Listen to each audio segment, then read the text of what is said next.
শহীদ আবু সাঈদ যেভাবে জুলাইয়ে আমাদেরকে পথ দেখিয়েছিল, সারা বাংলাদেশকে যেমন পথ দেখিয়েছিল, আমারও জাতীয় সংসদ নির্বাচনে আমাদের উত্তরবঙ্গ সারা বাংলাদেশকে পথ দেখাবে।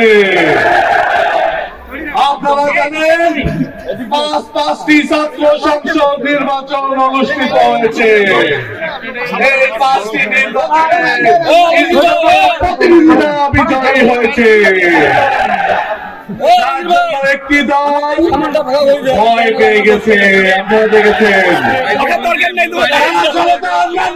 ভয় পায়, মানুষের ভোটাধিকারকে ভয় পায়। এই জন্য তারা শাহজালাল বিজ্ঞান ও প্রযুক্তি বিশ্ববিদ্যালয়ের নির্বাচনকে বন্ধ করে দিয়েছে। আমরা বলতে চাই, দীর্ঘ বছর আমরা একসাথে লড়াই করেছি অবাধ সুষ্ঠু নির্বাচনের জন্য। আপনারা এখন ভয় পাচ্ছেন কেন?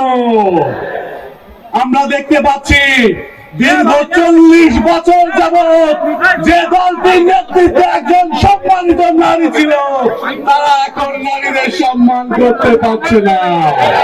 তারা আমাদের নারীকে অপমান করছে, আমাদের মা বোনদেরকে হেনস্থা করছে। কি লজ্জা, কি লজ্জা!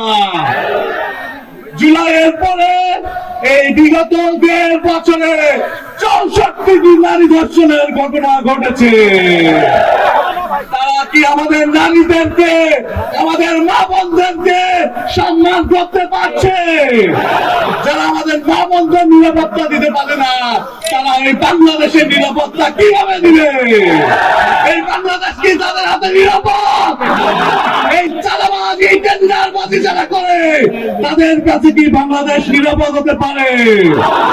আমরা প্রশ্ন রাখতে চাই, আগামী জাতীয় সংসদ নির্বাচনে আপনারা কি আমাদের আগামী রাষ্ট্রনায়ক, আগামী প্রধানমন্ত্রী ডাক্তার শফিকুর রহমানকে কুড়িগ্রামে 4টি আসন উপহার দেওয়ার জন্য প্রস্তুত?